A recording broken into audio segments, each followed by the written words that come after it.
Bienvenue sur Libération intérieure. Je suis Sandra Mention, hypnothérapeute et praticienne énergétique. Et aujourd'hui, nous allons parler d'un sujet qui nous concerne tous et toutes, notre relation à l'alimentation.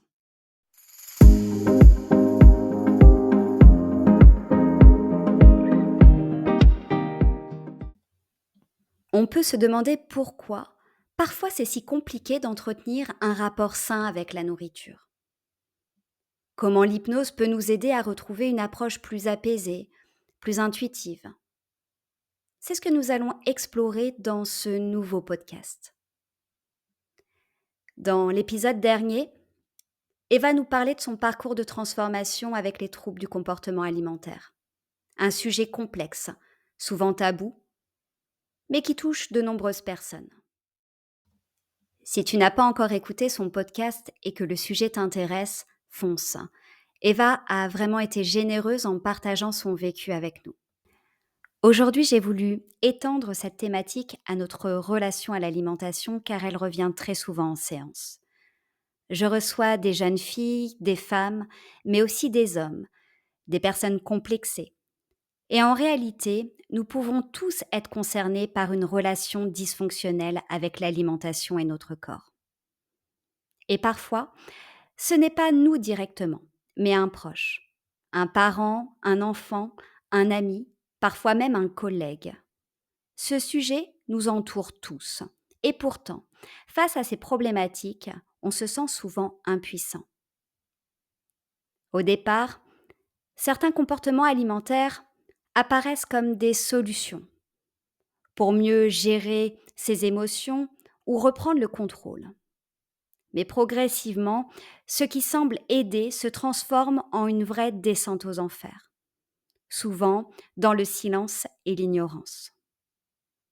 Car derrière l'obsession pour la nourriture se cachent des blessures profondes, des peurs, des croyances ancrées, parfois depuis l'enfance. Le corps devient un terrain de bataille, alors qu'il devrait être notre allié. Et ce qui est encore plus difficile, c'est le paradoxe de la guérison. Prenons un exemple. Une personne souffrant d'anorexie cherche avant tout à perdre du poids, convaincue que cela l'aidera enfin à s'accepter. Pourtant, toutes les solutions thérapeutiques vont l'amener à prendre du poids, ce qui peut créer une forte résistance au changement. Et c'est ici que l'hypnose peut prendre tout son sens. L'hypnose ne se contente pas de travailler sur les comportements. Elle agit directement sur les racines inconscientes du trouble. Elle permet notamment de désamorcer les déclencheurs émotionnels, en identifiant les schémas répétitifs à l'origine des compulsions. Elle permet de se reconnecter à son corps, en instaurant une écoute bienveillante plutôt qu'un contrôle excessif. Elle permet d'apaiser l'anxiété et la culpabilité en remplaçant les pensées automatiques négatives par des ressentis plus sains. Elle permet également de reprogrammer son rapport à l'alimentation pour adopter une approche plus intuitive et saine. Alors concrètement, comment appliquer ça dans son quotidien? Voici quelques conseils pratiques. Écoute ton corps. Apprends à reconnaître la faim, la satiété et les envies émotionnelles. Ton corps sait ce dont il a besoin. Fais-lui confiance. Transforme ta relation avec la nourriture. Plutôt que de la voir comme une contrainte ou un ennemi, considère chaque repas comme un moment de soin et de plaisir. Puis, tu peux utiliser l'hypnose comme allié. Elle peut t'aider à déconstruire les schémas inconscients et à retrouver une alimentation plus apaisée.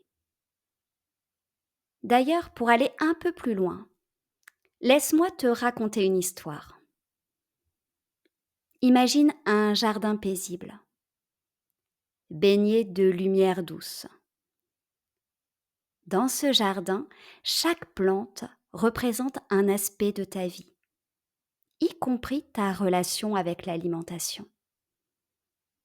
Mais parfois, certaines plantes sont envahies par de mauvaises herbes, symbolisant les croyances limitantes et les habitudes néfastes.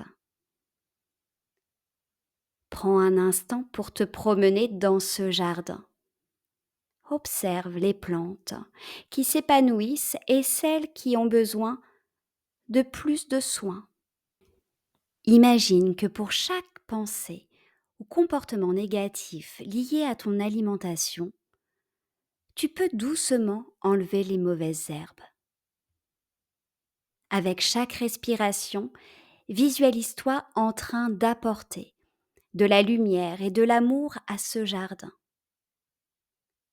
Chaque petit changement positif est comme arroser une plante saine, nourrissant ton bien-être et transformant progressivement ta relation avec l'alimentation.